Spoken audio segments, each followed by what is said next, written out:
I think Sikh youth, along with Muslim youth and other minority youth, are facing a lot of really challenging experiences in schools and communities. The experiences now seem to be much sort of higher stakes and seem to be more violent, more aggressive. The current sociopolitical climate has created an environment that has made it okay or even encouraged bullying and oppression.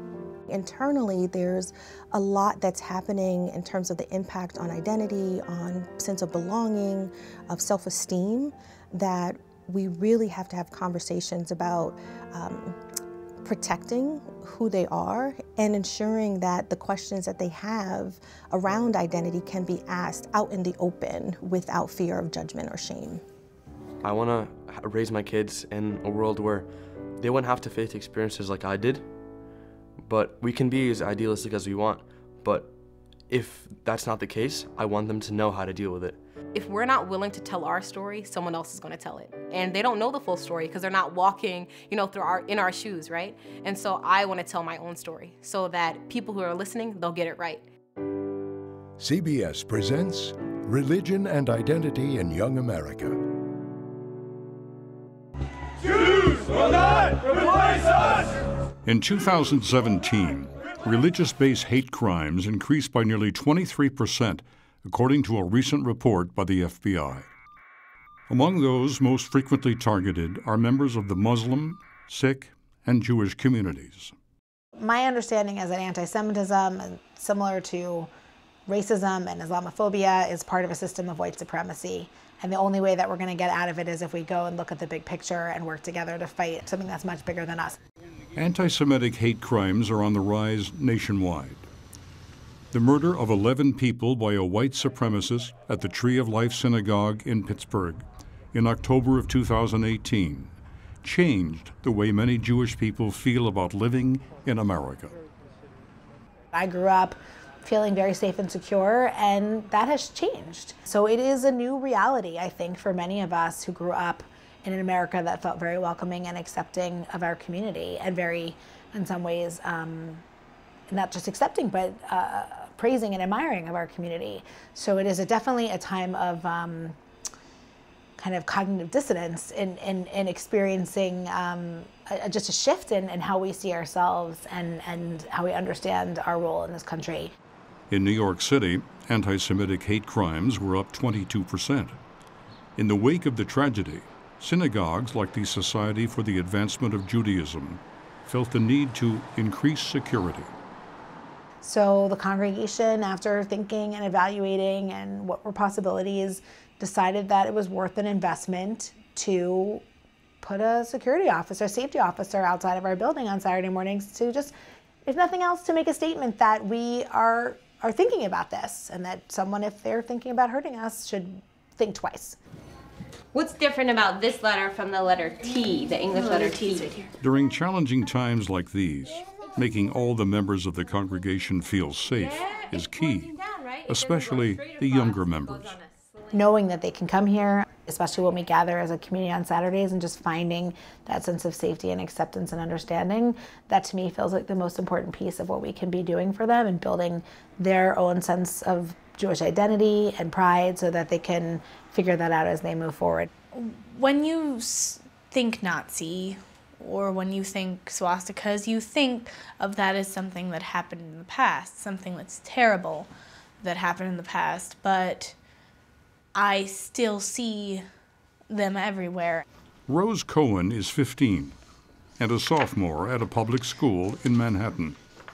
For me, Judaism isn't just about the prayers or the concept of God or the Torah.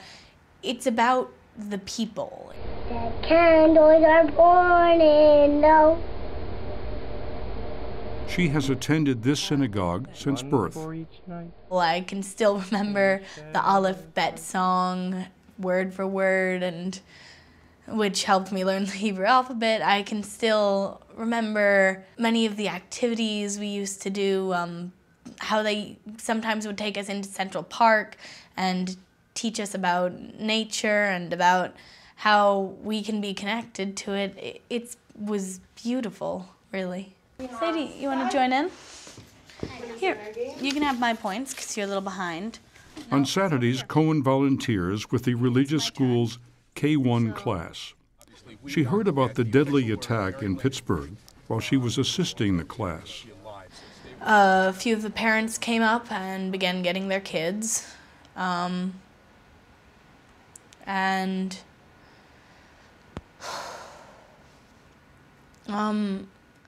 Class ended a bit later, naturally. Most kids didn't go to Kiddush that day. It was a very small, we all eat lunch as a community together, and it was horrifyingly eerie to see the decrease of people in that room. And it was kind of terrifying. I took a moment, I went aside and I began texting and calling some friends to make sure that all of them were okay and all of their families were okay. I started wearing my kippah around in order to hopefully start conversations and get people talking about these events. It's always been a thing in my synagogue that people of any gender and gender expression can wear kapot to show in services that they're honoring God. But wearing it outside, it was, first of all, a marker to people to show that I was Jewish. She wore the kippah for 2 months, even after the tragedy faded from the headlines. I've always felt really uncomfortable in school talking about being Jewish. I've recently been trying to kind of push through that discomfort and establish to others that that is a part of my identity. In May of 2018, swastikas and a racial epithet was found graffitied on a bathroom wall at Cohen's school. Occurrences like these are at an all-time high, according to the Anti-Defamation League. In K-12 schools, anti-Semitic incidents rose 94% in 2017.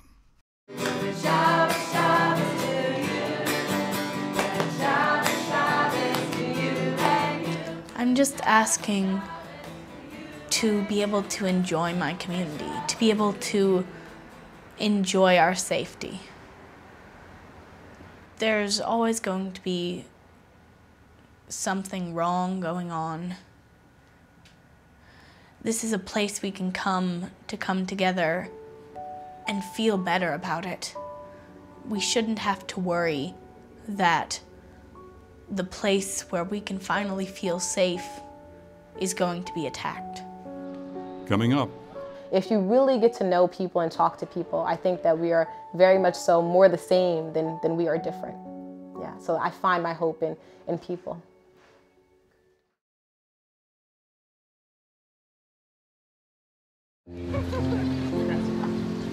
In a post-9/11 world, coming of age as a young American Muslim is not as straightforward as it might seem. Many were only in second grade or younger when the tragedy happened. We have a generation who were born after 9/11 that are sort of shouldering all of the negative consequences of what it means to be Muslim in America and don't have a contrasting experience. Today, nearly 40% of American Muslims are between the ages of 18 and 29. So when I think about what does 2029 look like, right? Who are the leaders? Who's shaping the conversation?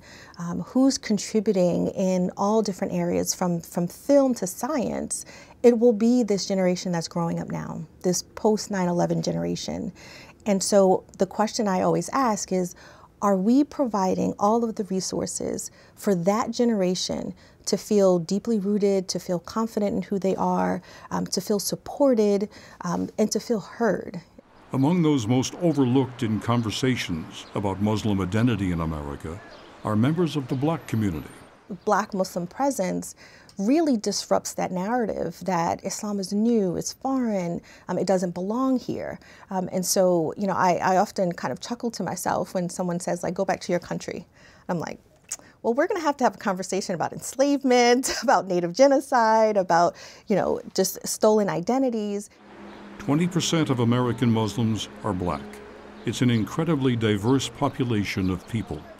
So for Black Muslim women who are struggling with how to reconcile experiences of anti-Black racism, of Islamophobia, of sexism, of a lot of Orientalist ideas about, you know, that you should feel oppressed or that you are oppressed, and that's tied to your faith.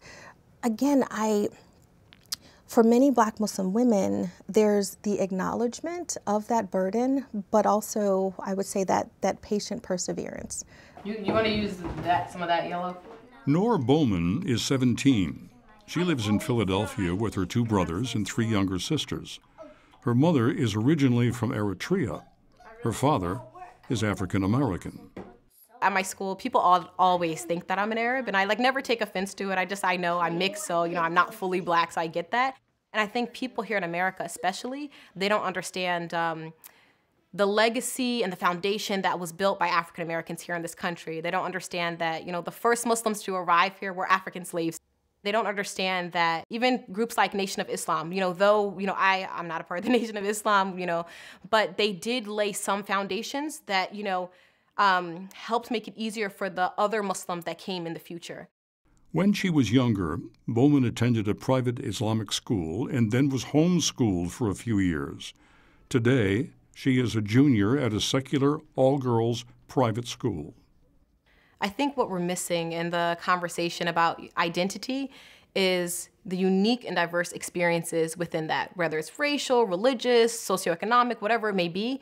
Not every Muslim experiences the same thing. So I just had a question. Campery, thumbs up, thumbs down.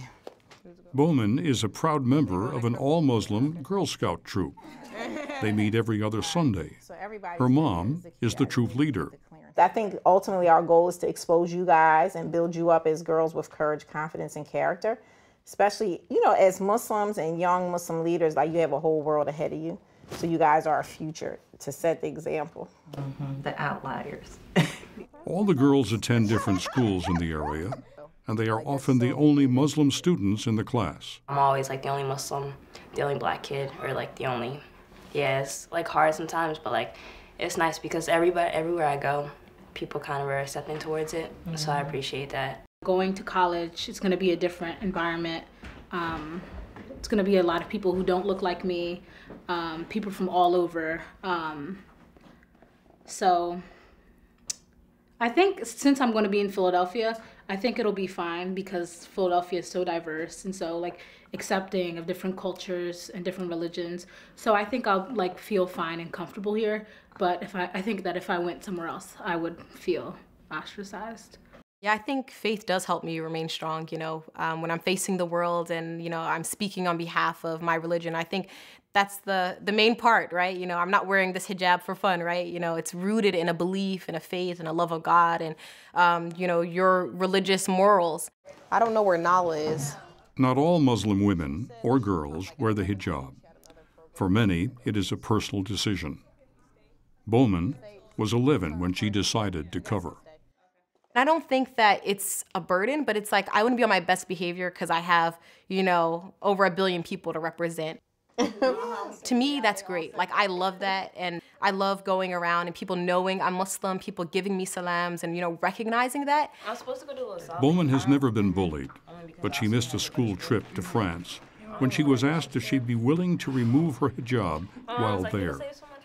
I was obviously very, very shocked, having traveled a lot and never having, that kind of experience. And the teacher, she was like, I'm very sorry about this, but is that an option for you? And I was automatically no, that's not an option for me. Bonjour. In France, conspicuous religious symbols are banned in public schools and some private ones. If you don't want, someone to fully represent their faith, to come to your school or to come to your house in your country, I'm not going to go there and try to pretend to be someone else. It's a decision she does not regret. I think when we as Americans or from other countries start following their rules and sort of belittle our own identity for them, it just reinforces that behavior.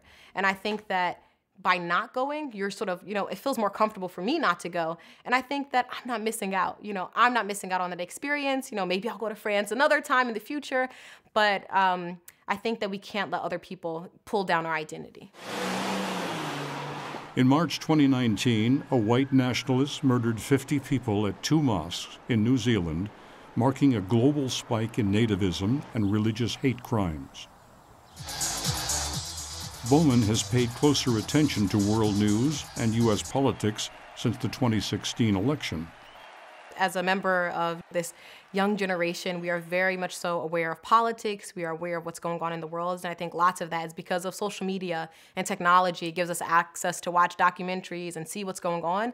And so I think that now we are very connected, but I think the challenge is finding ways to make a real change. I heard the term of I think Trevor Noah made the term of underwear protesters or something like that. Like you can sit in your underwear and start tweeting things and sort of be an activist, but is that really creating the change? And so I think that's something that we struggle with. I recognize that many battles have been fought victoriously in our country, like our right to vote, our right to education, and our right to run for office.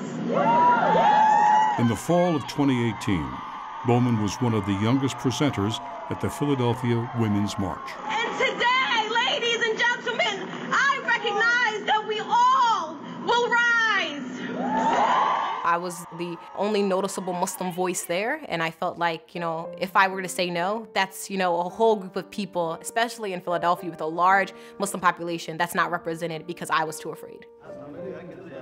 Don't assume that we're all the same. Don't assume that we all go through the same experiences. And I hope that people who want to be allies and, who really want to reach out to Muslims or other minority communities are willing to ask questions rather than assume. I love when people ask me questions because, again, they're letting me tell my story. If you want to know something, let me know, and I'm telling you, I'll have 1,000 questions for you too. Coming up. I was alone as a Sikh boy in New York City. I didn't know that other people face these problems.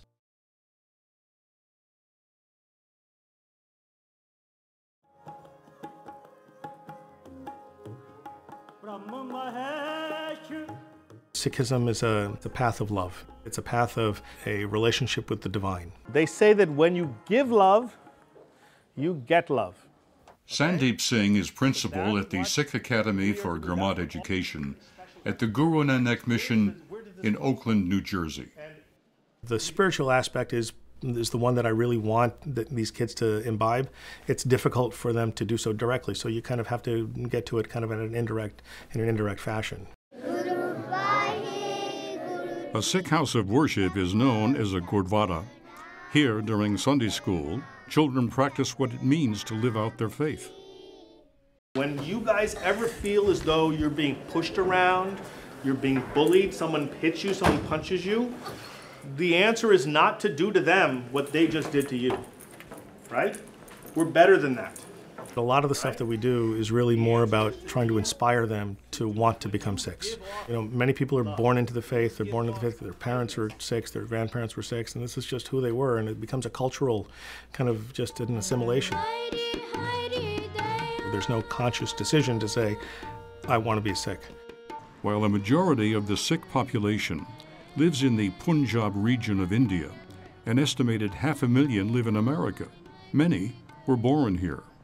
Here in this country, and this day and age in particular, I think that we're confronted with the reality of, people calling others out and saying, you don't belong here. And frankly, my response to that is that we belong here as much as you do, and unless your mother's name is Pocahontas, you came from somewhere else. We to date have initiated 40 hate crime investigations involving reported attacks on Arab American citizens. After 9/11, Muslims and Sikhs were targeted for hate crimes. Balbir Singh Sodhi, a Sikh gas station owner, was murdered in Arizona. The killer reportedly said he was going to, quote, go out and shoot some towel heads, end quote. Some Sikh men took the turban off. temporarily. Some took it off permanently. So you'll see ponytails and you'll see handkerchiefs and you'll see patkas, but maybe not the turban. And some took off the turban and cut their hair.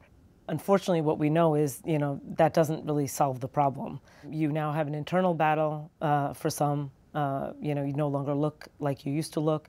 And for others, I think that, you're still a brown man in the United States. You still have a name that to many people sounds foreign or strange. In 2012, the community endured more deadly violence when a white supremacist entered a Sikh house of worship in Oak Creek, Wisconsin, and murdered 6 people. For religious and ethnic minorities, living under the threat of violence and oppression can result in long-term negative psychological effects. If you look historically, when we talk about the Black community, people used to say, well, why are Black men paranoid? Well, paranoia is healthy when you are constantly experiencing oppression. Similarly, we're starting to see some of the same things, I think, in our communities, in the Muslim community, in the Sikh community, this kind of hypervigilance that you have to have as soon as you leave the house. And that kind of hypervigilance is exhausting. Religious-based violence and harassment also affects children. According to a 2014 report by the Sikh Coalition, 67% of turban Sikh children were bullied. So you will see kids feel very bad about themselves.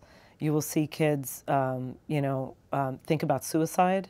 Some kids commit suicide.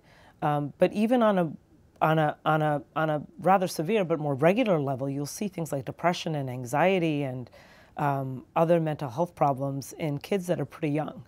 These guys are your older brothers and sisters who are here to try and help you. The Junior Sikh Coalition leads anti-bullying workshops for younger kids, like this one. So I'm Jasu Didi. So today we're going to be talking about bullying. One of the things that I really want our kids to be prepared for is don't wait for that circumstance to arise before you figure out how you're going to handle it.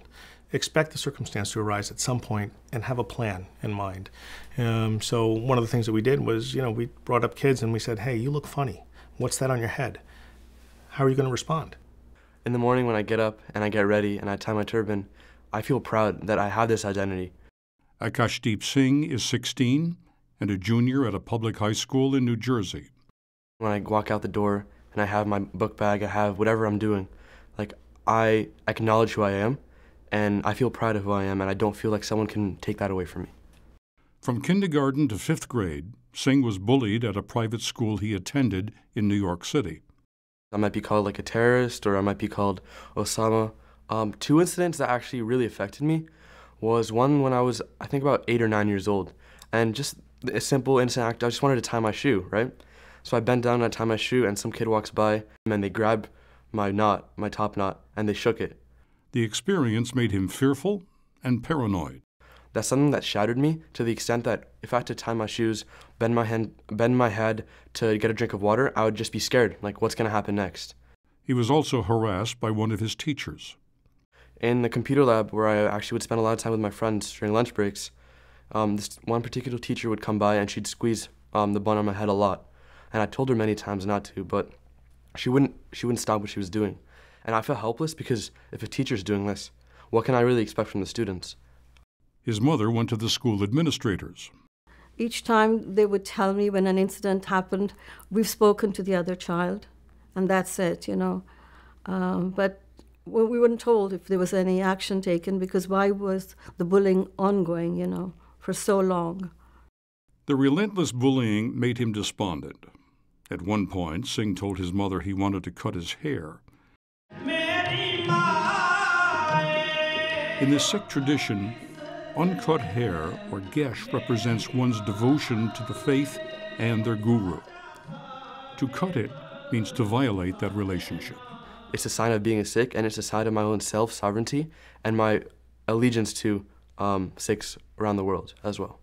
So I feel I'd be abandoning everyone, and most importantly, abandoning my guru.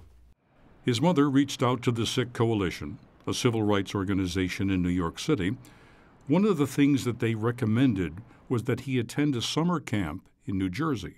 I was surrounded by a lot of other Sikh boys, a lot of other Sikh girls, and I've never had this sense of community before. We'd have cabins about 10 to 15 people, and there'd be counselors as well who would help us and talk about stuff. So he might ask, a counselor would say, like, what type of bullying are you facing in school, right? So I might say, X, I'm facing X type of bullying. Another kid might chime in, I'm also facing this, and how we could come together and solve these problems and become more confident within ourselves. Singh began to rebuild his confidence. All the kids that have finished breakfast, so we can start. He and his mother moved to New Jersey to be closer to an established Sikh community. Today, he is a role model for the younger kids at the Gurdwara.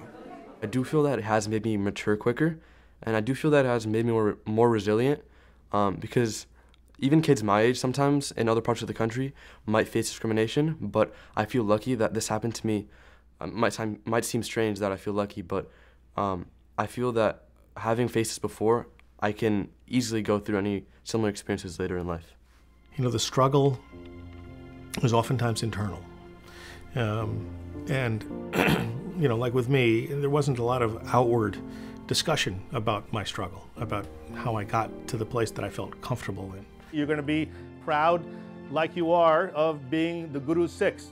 If we don't share our own individual failures and successes, then I think that we're just really doing ourselves a disservice by having to fight these battles individually.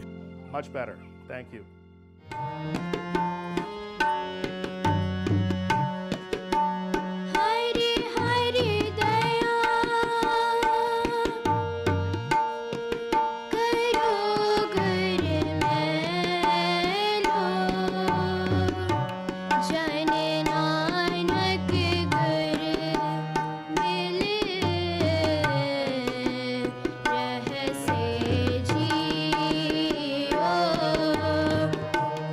To stream this program and others like it, go to cbsnews.com/religion and culture.